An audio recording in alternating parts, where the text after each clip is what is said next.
SilkLogic's Small Business Daily Podcast. Episode air date, October 25th, 2025. Hello, and welcome back to SilkLogic's Small Business Daily Podcast, where we make sense of the latest news in AI and automation for real business owners like you. I'm your host, and I'm excited you're here.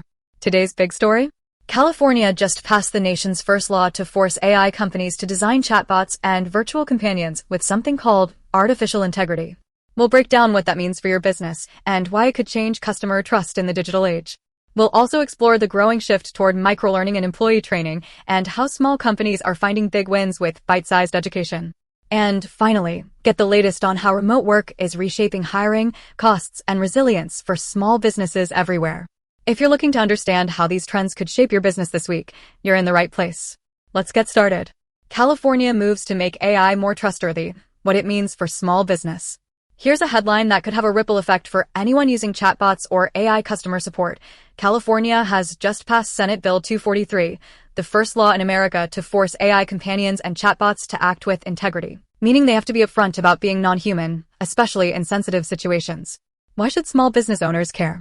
Because human trust is your brand. And as more companies bring in AI for customer engagement, transparency isn't just a nice to have, it's about protecting users and your reputation. Let's break it down. What's the problem? Some AI chatbots, especially in apps that offer companionship or support, have been found to deepen loneliness, mishandle crisis conversations, or even encourage unhealthy emotional dependence. In tragic cases, chatbots failed to redirect users who expressed thoughts of self-harm. How is California responding? Under SB 243, AI chatbots are required to clearly state they are not human, especially when interacting with minors or if a user hints at crisis. If a person shares they're in trouble, the chatbot must direct them to real human help. What does this mean for your business? If you use, or plan to use, AI-driven chat or customer service, consider features that signal clearly who, or what, is speaking. And make sure any AI tools you use come with built-in protocols for sensitive moments. As consumers become more aware of these issues, they'll expect transparency and care, or they may take their trust elsewhere. The big lesson? As AI takes on a bigger customer-facing role, integrity and psychological safety aren't just ethical issues, they're shaping laws and soon could become basic requirements for doing business across the U.S. Why bite-sized employee training is winning, microlearning for the modern staff. Let's shift to how businesses are leveling up their teams in the age of short attention spans and busy schedules. Are your employees forgetting everything from last month's training? You're not alone. That's why microlearning, short, focused lessons, often just 3 to 10 minutes each, is exploding in popularity. Let's see why. The challenge: traditional training, think hours-long seminars or endless slideshows, usually doesn't stick. Employees zone out and forget most of it. That's a waste of time and money. The solution: microlearning breaks key skills or policies into bite-sized modules, quick videos, quizzes, or interactive scenarios. These can be consumed on phones at any time, so employees get what they need, fast. Real-world results: companies using microlearning report higher engagement, faster skill upgrades, and better retention of important info. For example, instead of a 2-hour compliance class, try several 5-minute lessons. Staff can repeat them whenever needed. Bonus tip: many microlearning platforms come with tracking tools, so you can see exactly who's learning what and spot knowledge gaps early. The takeaway: if you want your team to actually learn new systems, stay compliant, or master tools, consider making training short, focused, and accessible on demand. It's a win-win for business efficiency and morale. Remote work, the new competitive edge for small businesses. Have you let your office lease expire, or is your team scattered across cities?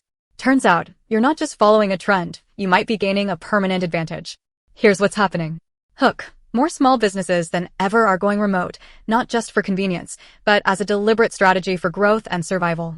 Context: with rising commercial rents and a need for flexibility, the old rule that business happens in a central office is out the window. Details: going remote slashes overheads, broadens your recruiting pool, and lets you hire anyone anywhere. A small agency in Manchester can hire expert marketers in Belfast or even globally. Money once spent on rent and supplies can fuel product launches or digital marketing instead. Impact: businesses report lower costs, higher job satisfaction, and more resilience during disruptions. And remote teams often attract professionals who value flexibility and sustainability. Takeaway: if you're wrestling with a tight budget or want to scale fast, consider shifting at least part of your operation to remote. Just remember, good communication, strong data security, and regular check-ins are the new rules of the game. Quick recap asterisk. Today, we covered how California's new AI law could soon set the tone for digital trust in customer service, why microlearning is transforming staff development, and how remote work can make your small business leaner and more competitive. If you found value in these stories, don't miss tomorrow's episode, hit subscribe, and check out our website for bonus resources and actionable tips. And if you have a story about AI or automation in your business, send it our way. I'm your host at SilkLogic's Small Business Daily Podcast. Thanks for listening and keep building smart. End of episode.